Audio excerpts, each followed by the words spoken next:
Hello, we are SynYaku. Our project, through synthetic biology, seeks to combat water pollution. In Quechua, a native language of the Andes region, Yaku means water, and in this video we are going to detail the problem we have detected in the Rimac River and the solution we propose. The Rimac River supplies Lima with drinking water. However, in recent decades, the waters of this river have been drastically polluted. The levels of cadmium and lead in the river, as has been recorded monthly by Lima's Potable Water and Sewerage Service, SEDAPAL, constantly exceed the maximum levels allowed by Peru's environmental quality standards. Below, you can see a record of the concentrations of these metals during the last 10 years. In the tables, the values in green represent concentrations that only require disinfection. The values in yellow represent concentrations that require advanced treatments, and the values in red represent concentrations that exceed the limit allowed to label the water as drinkable. We can see a similar picture for cadmium. Mercury and arsenic levels above those allowed in the river have also been detected, however with lesser frequency. Our approach regarding these metals is a preventive one because these metal levels are not registered monthly as are lead and cadmium. The presence of all these metals in the river causes a great detrimental impact on the environment, makes water treatment and purification very difficult, and directly harms human health.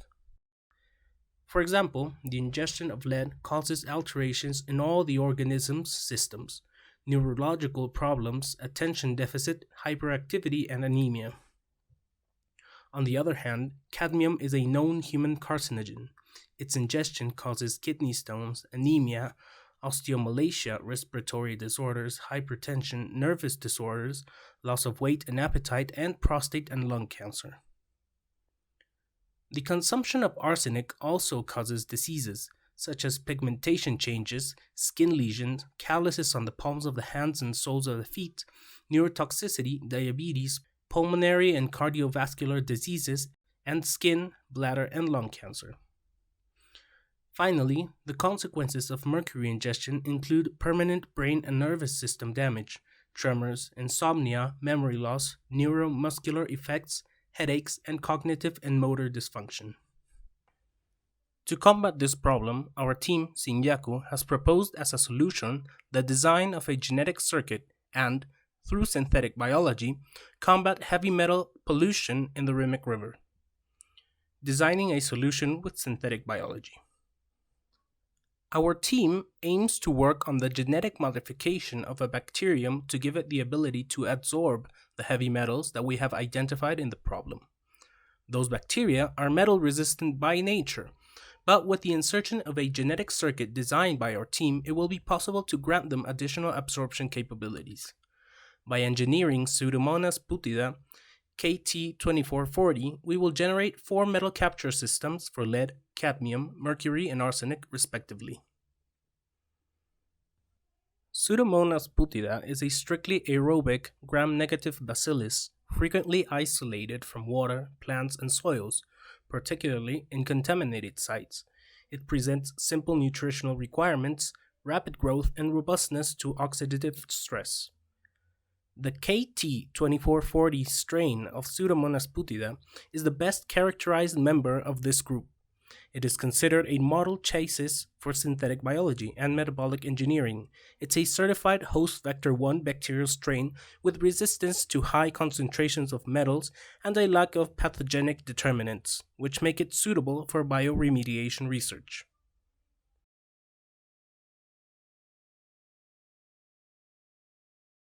Our 4 metal capture systems comprise 2 genetic modules with specified objectives: detection and absorption of metals in water. The sensor modules express metal-binding transcription factors that detect a target metal and activate the absorption modules. These modules will synthesize a metal capture system based on metallothioneins, metal-specific binding proteins. These metallothioneins are fused to the autotransporter antigen 43, extracted from E. coli K12. By replacing its passenger domain with a corresponding metallothionine, this autotransporter will allow the translocation and insertion of the protein into the outer membrane of Pseudomonas putida KT2440, allowing the absorption of heavy metals from the water. Because we are expressing genes from other species in an heterologous system, we have used several computational tools to optimize the protein DNA sequences. Thus, we have balanced code and usage for the sensor protein sequences that do not come from Pseudomonas putida to eliminate undesirable restriction sites and guarantee adequate recombinant expression. In the Mercury capture system, the mercury binding transcription factor, MER, is constitutively expressed and will bind mercury ions in water. Once this is done, it will couple to a mercury responsive promoter, inducing the expression of a chimeric protein composed of the autotransporter antigen 43 fused with the rice metallothionein OSMT2B. The autotransporter will allow the translocation and insertion of the metallothionein into the outer membrane of Pseudomonas putida KT2440 for mercury absorption. In the arsenic capture system, the arsenic binding protein ARSR is constitutively expressed and will bind arsenic ions in water. Once this is done, it will couple to its corresponsive arsenic responsive promoter, inducing the expression of a chimeric protein composed of the autotransporter antigen 43 fused with a metallothionein SMTA from the cyanobacteria Staphylococcus sp PCC7942. The lead and cadmium capture systems follow the same logic with their respective sensor and absorption modules. The genomic assembly was performed on the Benchling platform. The protocol used was CIDR modular cloning. Assembly was achieved in 3 levels, level 0, 1, and 2. Finally, we obtained 4 complete systems assembled in the PSEVA238 plasmid. The system was formed from the sensor circuit and absorption circuit. These 2 circuits are joined together to form the metal module. Finally, the metal module for mercury, arsenic, lead, and cadmium is merged into the PSEVA238 vector. This is how the system was designed for each metal. The aforementioned procedure allowed us to design 4 systems for 4 metals. For the mathematical modeling, the level of chimeric protein bound to mercury, in other words, the level of mercury captured. The initial level was 10 micrograms per liter.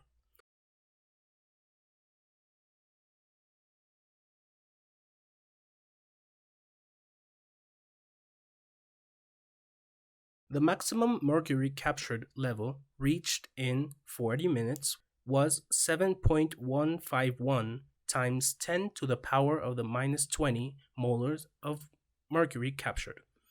Model for 1 bacterium, assuming in a 1-liter bioreactor with complete medium and in stationary phase, there would be approximately 2.7 times 10 to the 15th bacteria. Under this assumption, there would be approximately 9.6 micrograms per liter of mercury, approximately 96% reduction of the mercury present in the water.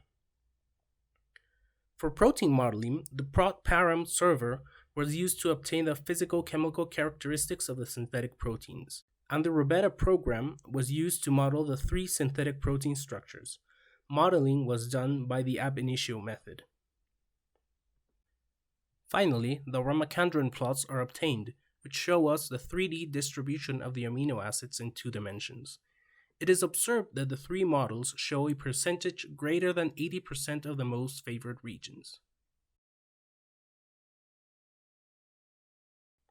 Our project proposes the use of living modified microorganisms as agents of the solution against heavy metal pollution, which will be contained in a bioreactor that avoids their exposure to the environment.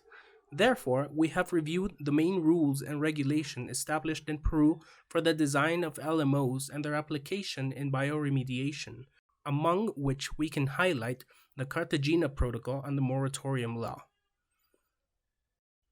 Moratorium law on the entry and production of living modified organisms restricts the development of living modified organisms in Peruvian territory.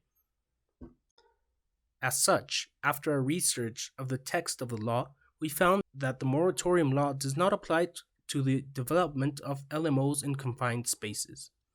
Our project will be carried out in a batch system that will be scaled up. As part of this perspective, we have developed the startup protocol for the first stage of the scale up to a 2-liter bioreactor in order to evaluate the feasibility of the biosafety of our project under real containment conditions. For our human practices approach, we adopted three global goals from the United Nations Agenda, which are good health and well being, sustainable cities and communities, and finally, clean water and sanitation. To contribute to these objectives, we contacted entities related to the treatment of water from the Rimac River and the regulation of the use of modified organisms, such as the Lima Potable Water and Sewage Service, SEDAPAL, and the Ministry of the Environment, MINAM, respectively. Likewise, in collaboration with other teams, we have made awareness raising activities for water conservation, conferences on the regulations of living modified organisms, and talks on biosafety in our country.